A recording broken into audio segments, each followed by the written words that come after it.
ask, well, we are recording now, great.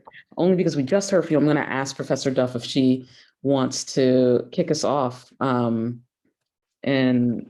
whatever, and I'm just curious to know what kind of direction we're gonna go in because I have no idea. So please kick us off, and I'm just gonna go on mute and gently moderate. Sure, thank you. And thank you so much, everyone. Tope, this is delightful to have the opportunity to speak to you. And please, it's Sarah. Nobody over the age of 21 should call me Professor Duff, really. Please call me Sarah. It was absolutely delightful to hear you speak, Tope, and also delightful to hear from the small group I was in just this moment. I have many pages of notes, but the first two things that I was going to say is that I am a fellow Trekkie. I grew up watching Star Trek 2. Yeah, exactly. I'm too useless to do that, but yes, in my heart, I'm doing that too. And the second thing is that Purple Hibiscus and Nervous Conditions were also two novels that were formative for me. Reading those novels, these sort of moments of sort of deep sort of recognition in many ways. And so I share your love for those two novels in particular. I have sort of two really big questions, but I think I'll start with the first one because of your reflections on the African Writers series and your description of collecting the African Writers series. As I mentioned to our group earlier yesterday, my mum worked for the African Writers series in Johannesburg, and so my parents have a collection at home. My partner is also a historian of Africa, and he collects these obsessively. So I feel like I'm surrounded by people who collect these books, and it's so important for, it sort of created a kind of canon of African writing. And I think that, you know, the African Writers series is produced in this decolonial moment.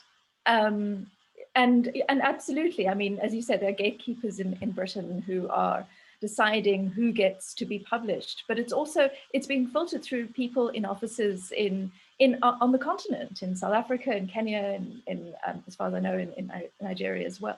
And sorry, just a side note, I do think we should note we're telling very much an Anglophone story here. That I wonder what a parallel Francophone or Lusophone story would be. And I just want to sort of note my ignorance as to that. But just to make that point, I think we really are talking about the Anglophone world. But yeah, so the African Writers series is sort of filtered through these local offices where you have local writers coming into contact with local editors. And these books are meant to be cheap. I mean, they're beautifully designed, but they're meant to be cheap. They're like the sort of early Penguin editions that you should be able to buy it at a bookstore, keep it in your back pocket and read it. And it should be able to be available to university students. And so they're being published, in other words, to be written on the continent and by writers who are often involved in the anti-colonial movement. And I mean, I was so delighted that you mentioned Alex Luguma, who is one of my favorite writers too. And I should say, I know his widow, Blanche Luguma, quite well. She's still alive in Cape Town. Wow. Yeah, she's an amazing person. And the author of an incredible memoir called In the Dark with My Dress on Fire, which I highly recommend. And he's involved in this movement, and he is and the revenue, the money that he gets from the African Writers series is important for just keeping them going. He's the ANC's representative in London. Yeah. So this is all a very roundabout way of saying is that the African Writers series does produce this canon, but it's also this amazing space for people to publish books that sometimes don't really work, that are quite experimental. I mean, some of the books written in the African Writers series I've read, and I thought, okay, sure. Glad you tried that one out. Not sure what it'd be good. Yeah. But it did create the space to be experimental, to try new things and to play. And I wonder, in the way in which and this is produced obviously in a decolonial movement, but it's also produced in a Cold War moment. You know, Lotus is being published. You know, there's the Lotus Prize, which is, and so there's this conversation going between people in Africa and Asia and the Middle East. And I wonder, in the post-Cold War world, we've lost that ability to be experimental, to publish sometimes books that don't kind of work. Yeah. I was just wondering what your thoughts were on this, because I think that writers from the continent should be at liberty to publish books that don't work. I agree wholeheartedly, and you raise a really good point about Perhaps in my presentation, I was a bit too reductionist in saying that everything came out of London. I think you make a good point about the importance of certain local offices, and I'll defer happily to the historian on that topic. But my broader point was that like London was still kind of in charge. You know, I had a really long conversation with James Curry, who used to like edit certain, I guess, the African Writer series. And after I won the Kane Prize, he reached out and we had a correspondence for a while, and he was just wonderful. And he told me all kinds of great stories about like working with various writers and his kind of commitment to ensuring that the series survived. And he also spoke about the decline of the series and how sad that was, and his enduring sense of loss because of that. So you raised excellent points.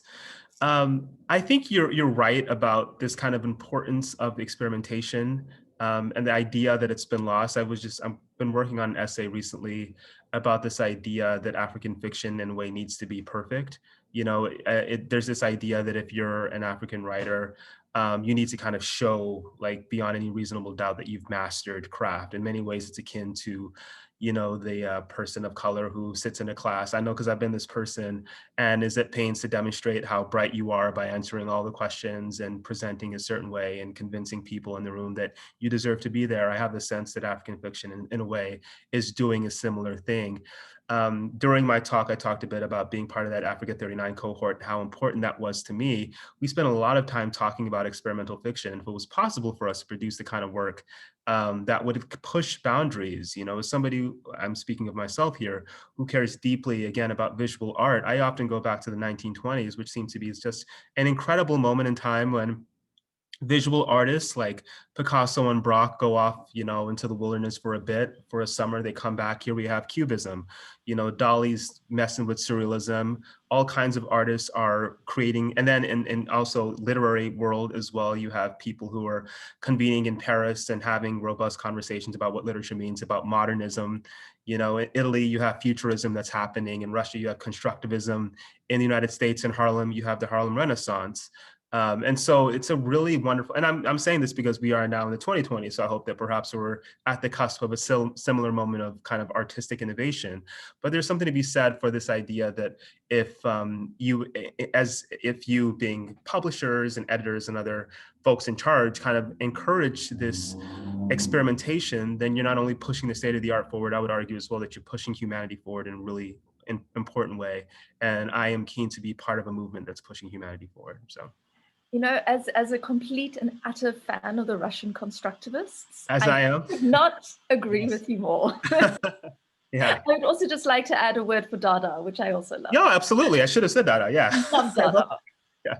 Yeah, and what you were saying earlier about not going to art galleries, I spent one of the glories of doing my PhD in London was that the museums were free. Yes. Far too much time in the free museum. Yes. It was really. It's the reason I moved to DC actually, because I wanted to be around free museums. Yeah.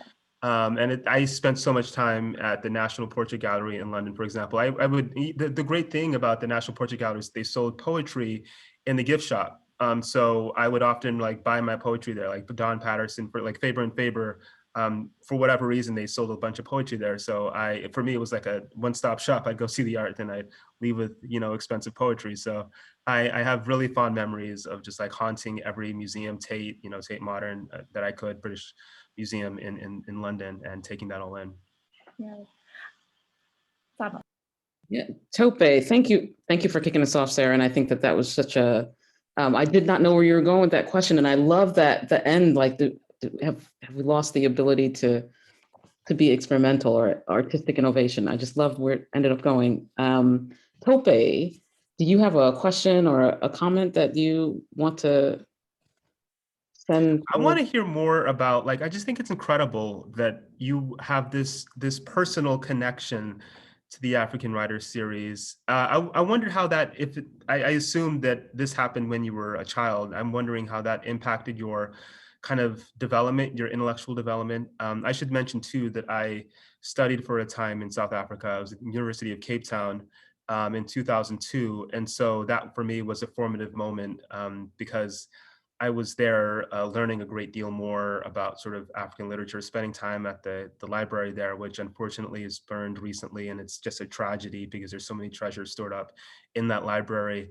And I learned a lot about sort of African cinema when I was there. I began to watch films by Sembene in South Africa. It was just a really important time for me because I had this sense that, I encountered for the first time like African intellectualism when I was in South Africa. And that was so deeply important to me because, I didn't have the sense that like there was a space for African intellectuals. And so it shows how ignorant I was at the time, but that for me was deeply important. So I'm wondering how that kind of growing up in that sort of cultural foment impacted you as a scholar and somebody who cares about literature. Sure, thank you. I think that we are almost exactly the same age because I was at university at Stellenbosch University down the road from you when you were at UCT. Okay. And I'd be very curious to hear your thoughts about what you were just like at UCT at the time. Sure. Thank you. That's a very interesting question. So in our small group, somebody asked me a similar question and said, why did you become a historian? And I said, well, I grew up in the transition to democracy. I was in school when South Africa, when apartheid ends and this experiment in democracy, multiracial democracy begins. Yeah. I grew up in a small town outside of Cape Town and with parents who had in various relatively small ways been involved in the anti-apartheid movement. So I was, as a child, I was certainly impressed upon that this was a good thing. And and in many ways, it was our book collection that made me realize I was different from other people in our town, that my parents had a bin bag of banned books in our cellar, which we hid. And that a lot of the books that my mother helped to publish were banned. And the African Writers series has that status, is that these were books that were not meant to be circulated. These were ideas, these were stories that were meant not to be told. I mean, of course, the South African censors are notoriously, bonkers. I mean, they banned Black Beauty, for the title. But they never banned J.M. Coetzee. Yeah. Right. But then the argument was always that, well, people aren't clever enough to understand what Coetzee's arguments are, which Coetzee himself apparently finds quite amusing. It influenced. So this is a roundabout way of saying is that as a white South African growing up in a fairly conservative, in a town where the white population was pretty conservative, I grew up always feeling a little like an outsider. And this collection of books was one way of finding my way to be in South Africa and finding a way of locating myself in this place. But I think that, I don't know, maybe this is sort of typical of white South Africans, maybe it's typical of middle-class South Africans more broadly, I'm not sure. But I've grown up with this an ambivalence about my own South Africanness, partly because of growing up during this transition to democracy. South Africans, as you know, are constantly criticized on the continent for their exceptionism, thinking that they're better than everyone else, which is unfortunately true and appalling. And so I've had this sort of ambivalent relationship with writing from South Africa, and I feel, I know that. I don't want to read that which is similar to me. I want to read that which is different to me. So when I went to study in Britain and saw these amazing paintings that I'd grown up reading and looking at in books and going, my God, that's Botticelli. I felt like turning around to people saying, do you know that's Botticelli? I've only ever seen this in a book. It's just there, just hanging there. You can just go and see it if you feel like it. And so it's actually as I was doing my PhD and more recently that I've come back down this circle about what it means to be South African. And it's been through writing and it's been through reading and it's through writing myself. I had a short story published in the Massachusetts Review a couple of months ago. Oh, congratulations. Thank you. But it's not set lovely. In South Oh, thank you. Yeah. But it's not set in South Africa. It's about bears. Yeah. And it's very much set in the Northeast. So this very rambling response to your excellent question is a way of getting to a question for you. Yes. Which is, what does it mean to be an African writer? And is this label useful? Yeah. Wow. Gosh, I've spent so long thinking about this and gosh, and I've come down on both sides, it's not useful and it is useful. And I'd probably say that I reside right in the middle of those responses at this point. Because I do think it's important for, it's as a sense of like this notion that there's a group of people who are coming together, who are thinking about how to position Africa on a world stage. I think that's interesting and important. And I can't help but think of the various sort of massive conferences that have happened over the course of many years, where a bunch of folks have descended on Nigeria or other parts of Africa to talk about the state of African writing and their responsibilities, I should say, as artists, and as sort of prominent members of their respective communities. So I think there's something to be said for that. And I've also benefited, I say this as something of a Pan-Africanist myself, that I've benefited from being in spaces where I've been able to be, I've been party to those conversations. So I mentioned the Africa 39 piece when I was, during my presentation. I also had this great opportunity back in I think it was 2017, facilitated by the Kane Prize, where they brought in a bunch of writers who were doing interesting things. So like El Nathan John, who's a great Nigerian writer, was there, and Namwali Serpel from Zambia was there. Novala Bulawayo from Zimbabwe was there. There were about like maybe 10, 12 of us. And so all of us had novels that had come out, or we were about to publish novels. And we had this like really, over the course of 2 weeks, just wonderful, intense series of conversations about the kind of art we wanted to produce. And that was done under the aegis of like, you know, African writers coming together to talk about this. So there's something to be said, I think, for the importance of gathering around that. But that said, I recognize too that it's an incredibly limited and limiting category, right? Like if I go into space and they say, oh, you're an African writer. And this happened to me when I won the Kane Prize. They're like, well, how can you be an African writer if you weren't born in Africa? And I, you know, responded to that in any number of ways over the course of many years. And what I would say in response is that, yes, I think I am an African writer because I'm deeply influenced by these African writers, and I still look up to them. Like, I can't even tell you how sort of I was fangirling, you know, that whole Achebe of Shoyinka conversation yesterday. I cared deeply about that. But at the same time, I've also been influenced by American writers and European writers. I lived in the UK for 4 years and read a bunch of British literature, and that is also deeply important to me. So, you know, I try to keep in mind this idea that I do think the world is obsessed with categories in a way, and that can be especially problematic for people, certain people who come from places that aren't recognized for whatever reason. And so there's a sense that you have to kind of run to you know, be recognized as somebody who's good and acceptable in order to have a career in a way. And so I'm trying to reject that and say that, you know, I inhabit multiple spaces at the same time. And that's, you know, the kind of journey that I want to continue to be on. And, you know, I've been inspired in so many ways, and I suppose this is, for me, the kind of prelude to a question back to you.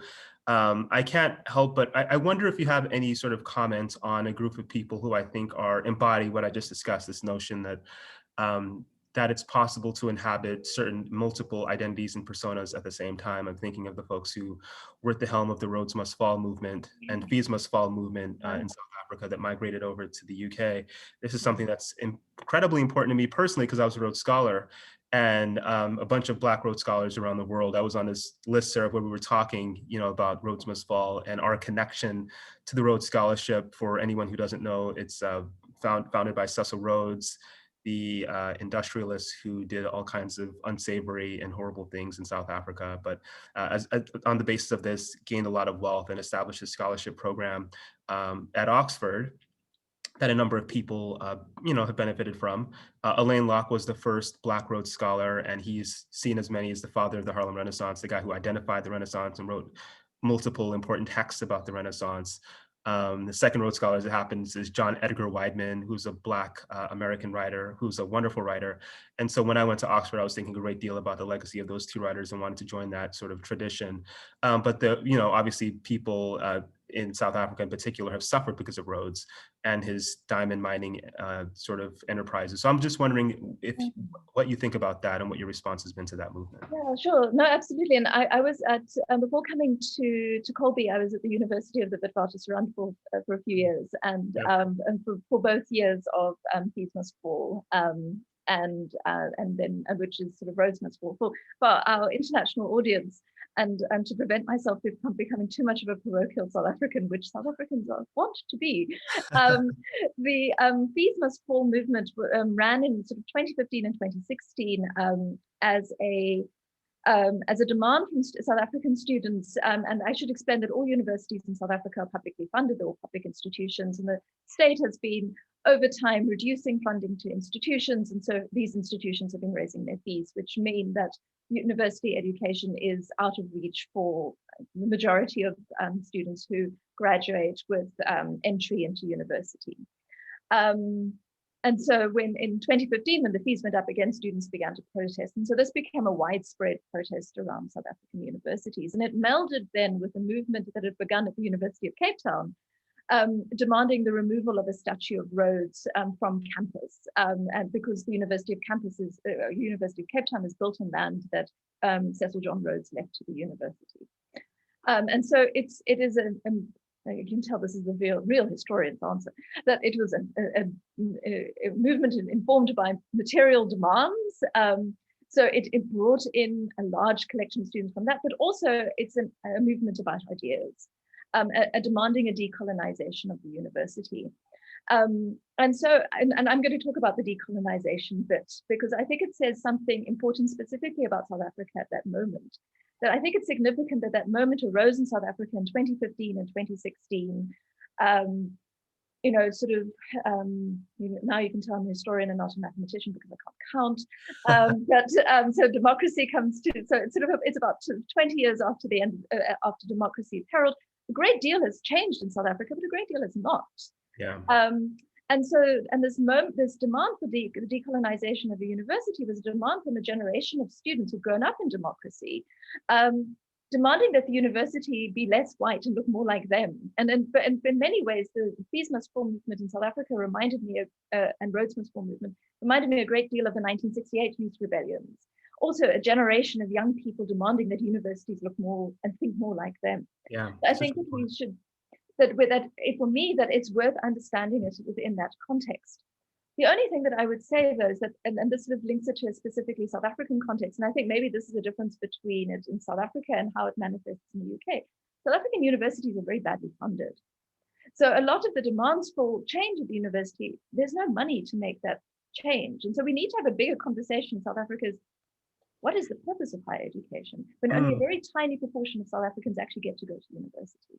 So, but to take it again out of this question of universities and academics allowed to talk about universities, but it's a question of, this reckoning of where are we as South Africans? What are we doing at this particular moment in our history? At that time, Jacob Zuma was still president, leading an incredibly corrupt government.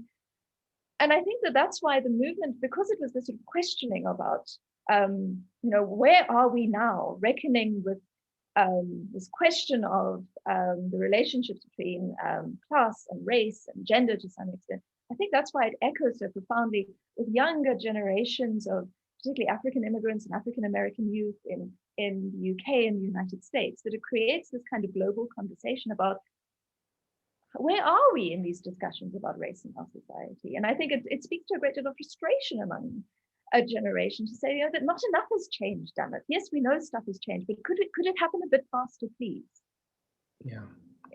So I'm sorry, that was a very sort of rough answer, but it comes from someone who was right at the university at the time and was caught sort of up in it. So sometimes it's quite difficult for me to pass because I'm glad to have a report from, because for me it was reading a lot and hearing from, but I think it's really important to have that perspective from, inside or close to the movement. So.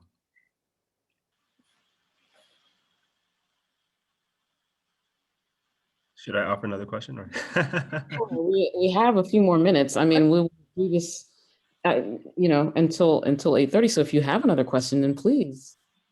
I did have one other question, Tope, just about sort of going back to this question of publishing. You mentioned Cassava Press in Nigeria, and I think that what is so interesting about what you were saying is that. Exactly as you say, that we go into bookstores here now and we see more books from the continent being published outside of the continent, but so much of what is published on the continent doesn't ever get out. Yeah. And that there is there are reading publics in South Africa, which I know best, and there are books that are only ever published in South Africa, and they're discussed locally. I suppose my question is, does it matter that those books are not sold? I'm sorry, I'm being deliberately and terribly provocative. Sorry. Does it matter that those books are not sold overseas? Yeah, that's such a great question. Is it enough that they are read locally and discussed Yeah. locally, and that there's this hectic debate within the country, or? Yeah, it's a great question, and I think ideally maybe not. It doesn't matter, but I think that in the longer run it does, because then you're kind of ceding power to what are really powerful conglomerates, you know, again, in the UK and America, who are determining what African fiction means writ large. And gosh, I remember I was involved in this like sort of long running debate with a few writers about, it might seem like a, you know, like a kind of debate that isn't that important, but about the importance or lack thereof of italicizing other languages in text, right? So one convention you often encounter when you're reading a text, and it's in Things Fall Apart as well, is that if you see a word in Igbo, it's italicized. I am militantly against that. You know, I do not support that at all. And I think that it's kind of, it's deeply problematic, because it's still kind of saying that this book is for a particular audience. You know, what if you're in Nigeria reading that book and you're seeing your language italicized? It's just super weird. And it also establishes language. I mean, English is like the most important language ever. And, you know, I'm sure there are any number of conversations about that. But I think that if you're writing a book that takes place in Nigeria, that you shouldn't have to italicize, you know, sort of Yoruba words or Igbo words. And if you're in South Africa, you shouldn't have to italicize Zulu words and Xhosa words and et cetera. So I'm not going to try to click. I would in other circumstances, but not now. So I think that, you know, we were having this conversation about whether, and one of the people I was speaking with said that, no, we have to do it, because we're kind of, we're speaking to an audience that doesn't know where we come from. And he also went on to say, for example, that, you know, there was this other conversation about whether if you describe, you know, let's say a Nigerian food, should you like include a lengthy description of what the food is, or just put the food there? We live in an age of Google, let people Google it if they want to. And he said, no, you have to include the description, because we're speaking to the world. And again, I was on the other side of that debate and said, no, like, how many times have I encountered, you know, some food, like, I don't know if I'm reading, like, I don't know, a book from Russia or something. I don't know what this is. I've never had borscht, but, you know, I'll go Google it and look it up, and, you know, I'll say, oh, it's interesting. Maybe I should go eat some borscht, you know, one day. And so this idea that we constantly have to like sort of define ourselves and defend ourselves and all kinds of things is something that I think emerges from this idea that African writing, for all intents and purposes, still kind of comes from a couple sort of urban zones in the West, you know, and I think that that there is this, as you mentioned, this wonderful exchange across the continent that's happening, that I only plugged into after I was fortunate enough to win the Kane Prize, and started exchanging stories with friends from there who were talking about, let's say, what's happening in, you know, some part of Kenya I've never been to, or some part of the Congo I've never been to. But I think that in order for this fiction to kind of reach, you know, and inform a wider sort of, you know, a wider sense of humanity, that it has to kind of leave Africa and travel abroad, you know, in order to be effective. So that's my argument. I agree with you completely. Yeah. I mean, I just, the example I always give, precisely because I agree with you, we shouldn't italicize those languages. Yeah. I couldn't agree with you more. I always give the example of Jane Eyre. There's a lot of French in Jane Eyre. Yeah. It's not translated. Yeah. You don't understand French, you don't get to know what the little girl says. Exactly. That's such a good point. Yeah. And nobody complains. Yeah. And I feel that, you know, why should we have to translate it? I mean, I think one of the best novels to come out of post-apartheid South Africa is a novel called 13 Cents, about a little boy who grows up homeless in Cape Town. It's an extraordinary experimental novel by a writer called K. Sello Dacre, who died far too young. And but there's a lot of Afrikaans in it. There's a lot of other languages in it, and he just expects you to keep up. Yeah. Here. And exactly, and it works precisely because of that. And if we're willing to do, I mean, the example that people cite all the time: if you can pronounce Russian names, you can attempt to pronounce African names. Exactly. If we can, you know, that if you're willing to read War and Peace, you should be willing to read an African novel on its own. Absolutely. Yeah. Yeah, put in the work. Google is your friend. Google is your friend. Decided. Author again, 13 Cents. I never. I think it's K. That's just the letter K, and then Sello is Sello, and and then Duiker is Duiker. Okay. Thank you very much. It is an absolutely extraordinary novel. Yeah, I'm going to look that up as well. I think it's published by a local publisher called Quella, which is KW. Oh, yeah, I love Quella. Yeah, yeah. You know Quella, yes. I love Quella, yeah. Quella is KWELA, and they specialize in publishing first-time authors. And so their books are actually very hard to come by outside of South Africa, and actually even within South Africa, the books go into like one run, and then that's it. I might be wrong though about the publisher, so double check on that. Yeah. I'm gonna look that up. Yeah. And I will be on a quest to find it. Thank you both. Thank you. I just love that whole conversation went in so many different directions, and it was so beautiful just to sit here and watch you and witness you two just talking just off the cuff to each other. So thank you for that. I hope you'll be back to join us tomorrow. It's such a pleasure to speak with you, Sarah. I've really enjoyed your presentation and your perspectives, and it's a privilege. So thanks so much. Likewise, absolutely likewise. And despite this ghastly pandemic, I'm going to come to DC and find you. Oh, I was going to say I'm coming up to Colby. Yay! So we'll make it work. Yes, we will. Thank you so much. Thank you. It's been an absolute pleasure and honor. Thank you. Likewise. Well, thank you both. All right, I think now is the time in the evening where we get to talk about next year. We get to talk about the future, which is exciting and a little meta. Hey everyone, my name is Jan Bindisteni, and I'm a program coordinator here at Maine Humanities Council. And I've been here for about 3 years. And I have the honor and pleasure to introduce you to our Readers Retreat 2022 theme and book ballot. So for 2022, we at Maine Humanities Council decided to do something a little new, and we decided to pick a theme. So all the books on the ballot this year speak to that theme. And our theme for 2022 is Afrofuturism, What If? I see some hands, yay. So with so many strange and horrifying things happening in the world, with so many things changing quickly for better and for worse, so many old patterns of power, disparity, and oppression entrenched in the future as uncertain as it always was, only feeling a little more so, what if we could turn to Afrofuturist literature to show us a way forward? Afrofuturist speculative fiction lets us ask, what if?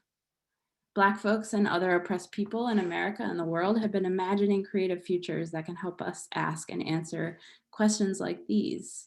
What if we were all free? What if we could create just for the sake of creating?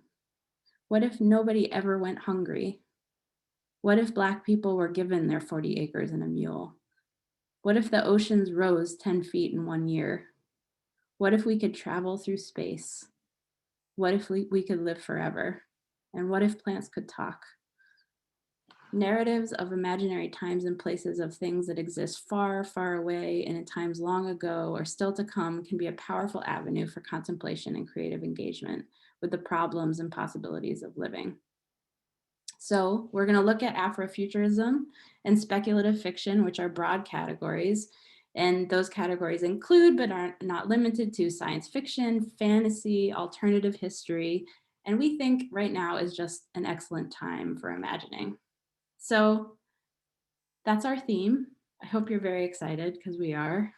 And we did something else very new in that we invited a very brilliant committee of Maine thinkers who have expertise and are avid readers in the genre of Afrofuturism to join us and to create a ballot of books for your consideration. So we had 4 people on our committee, and Sama is going to introduce you to our committee via their bios.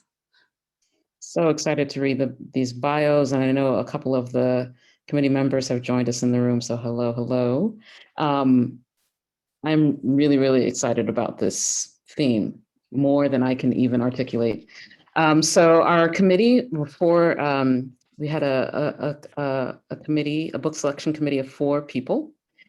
First, Avatni Brian Perkins. Her pronouns are she and her, and she's a Black Watery River Iswa actor, balladeer, drummer, keeper of the Charlie Parker epigraphs, ASL girl, and beater. She reads books as one would breathe air to fill up and live. Avatni. Next is Lala Drew. Lala uses they, them pronouns.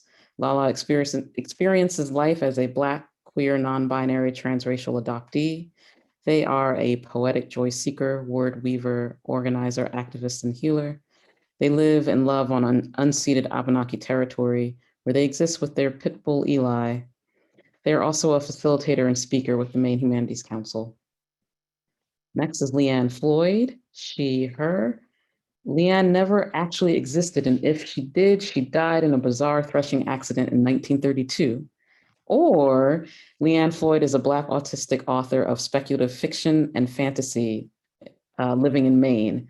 One of those statements is true, and she would like us to decide which one is true. And last but not least, Daniel Minter, he, him. Daniel is a renowned and visionary American artist known for his work in the mediums of painting and assemblage. He is a visual storyteller and a very accomplished illustrator. Minter teaches at the Maine College of Art, and he is the co-founder of the Indigo Arts Alliance, which is located in Portland, Maine. Thank you, Samah. So our committee met with me and Megan and Samah over several months this past winter, and they started with a long list of books and have narrowed it down to a select 5 books for your consideration. And we are very excited about these books, and we think they represent a very interesting and wide range within the genre. So we are going to play a video in which the committee introduces you to the books one by one. So here it comes.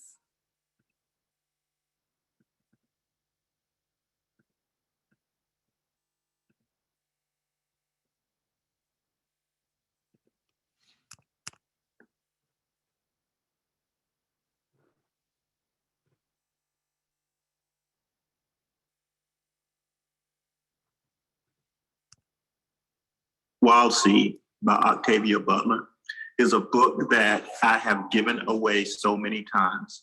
I enjoy giving this book to people, especially people who may not be fans of science fiction. It's about power. It's about a human that is no longer human, that wishes to control everything he comes in contact with. It's also about another individual who is equally as powerful in a different way. Instead of wishing to control people, this other person wishes to help them be more themselves. It is an amazing example of all the things that science fiction can be. Of One Blood by Pauline Hopkins. It's exciting because she's the first female horror story writer of color. And she was before Vonnegut, before Atwood, even before Bradbury. It's a story about race, about identity, and about spirituality. It takes you on a journey that spans across time, history, across continents, even across the chasm that lies between life and death. Dread Nation by Justina Ireland. Afrofuturism doesn't always take place in our future. Sometimes it takes place in our past, setting us on an alternate history. In Dread Nation, we look at a world where one of the most important moments in Black history, the Civil War, is abruptly cut off when zombies rise on the battlefield of Gettysburg. It's an amazing book. I think that it will be a great read. I can't wait to read it together with all of you, but you got to vote for my book first. So vote for Dread Nation by Justina Ireland, and we'll read it together next year. Thanks. My name is Lala. I am a facilitator and speaker with the Maine Humanities Council, and I have the honor of presenting this book, Binti, for your consideration. Not only is Nadia Korafor an amazing author who is exceptional at building worlds that are expansive and just mind-boggling, but this book explores connection to the earth. It explores connection to people. It explores connection to the stars, and it explores what it might look like to follow your dreams, even though that might mean that you might be disappointing your family, and what it means to do it anyway. And it also explores what it might look like to shed our earthly skin and to evolve and to continue to grow and lead into our potentials. Hey folks, my name is Sama, and I want to encourage you to vote for Dark Matter, a century of speculative fiction from the African diaspora. It was published in the year 2000, edited by Cherie Thomas. This book contains a variety of voices that span the decades, from classic African-American texts like Charles W. Chestnut's Buford Grapevine, which was published in 1887, to more recent texts like Tananarive Dew's Like Daughter, which was published in the year 2000. It includes writers who laid the groundwork for Black speculative fiction and Black sci-fi, and contributed so much to the genre of sci-fi in general. So writers like Samuel Delany and newer voices like Canadian writer Nalo Hopkinson. It also includes my favorite short story by Octavia Butler, who many of you probably already know. Her story, The Morning, the Evening, and the Night, is a spectacular short story. So it's a great book. You need to vote for it.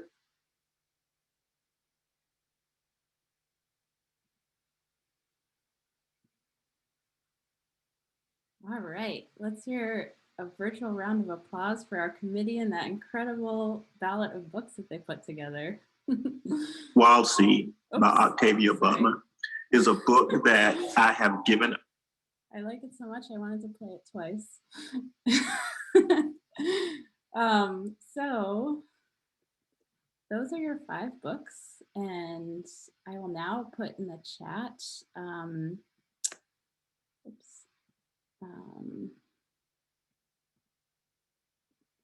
a landing page on our website where you can find a listing for all 5 books, some information about our committee, and some quotes from reviews about those books. So this year, voting will happen online. You'll see at the top and the bottom of that page, there's a link to click to vote, and you have until May 21st to cast your vote. So there you have it. 2022 Afrofuturism, What If? Please vote. We can't wait. And thank you so much to our committee. And I know some of them are here, so yay, thank you. Thank you so much. And Sarah, I hope that your family gets really excited about the book ballot and that they come through next year. And I hope all of you are also excited about the book ballot, and you know, definitely read the one that's selected, but also all of them are just brilliant, beautifully written, excellent texts. So please, I hope you get to know them if you don't know them already. That, I think I'm going to just hand it off to Megan. I think that's what I do. Yes, Megan? Hi, I think we all get to hand it off. Essentially, it's we have done the thing today. We have done it. We've done what we came here to do. We have been attending for a long time. A wonderful, rich time. I am so grateful to Sama and to Hayden, who were our moderators today, to Jan. Awesome, so exciting to have this ballot out in the world. We've been rubbing our hands together in excitement about it for a long time. It's just thrilling that it's out in the world. I can't wait for next year. Such a heart-warmed thank you to Sarah and Tope, our speakers for today. Thank you, and such a joy to see each presentation and to get to hear you just talking. Wow, what a cool thing. there's one more day. There are two more presenters. Tomorrow, we'll hear from Jago Morrison and from Ayodeji Ogunaika. The day starts at 10 tomorrow with a little more time for conversation. So small group discussions are going to start at 10 tomorrow morning. Bring your cup of coffee. It's Saturday morning. Just wander on in and see how it's going with other participants. There will be facilitators there to, you know, host good discussions in the morning. And then Jago at 11, there'll be a short break for lunch, and after lunch, Ayodeji. And there will be again a chance for us to see Jago and Ayodeji just talk for a moment before we go out into the world. So, wow, thank you for being here. I hope everybody sleeps well, has good dreams, and I'll see you in the morning. So, Thank you all.